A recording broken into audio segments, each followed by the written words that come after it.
मला साथ नाही दिली.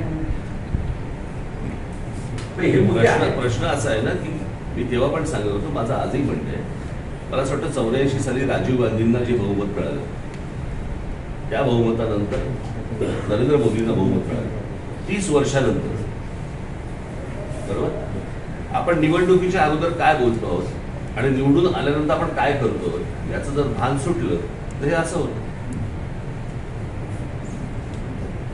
याला जबाबदार कोण, मोदी आहेत का अमित शहा का दोघेही? दोघेही.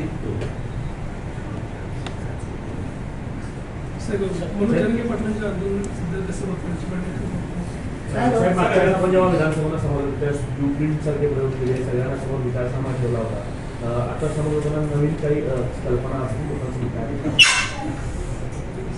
महायुतीमध्ये 2 मिनिटं थांबा रे.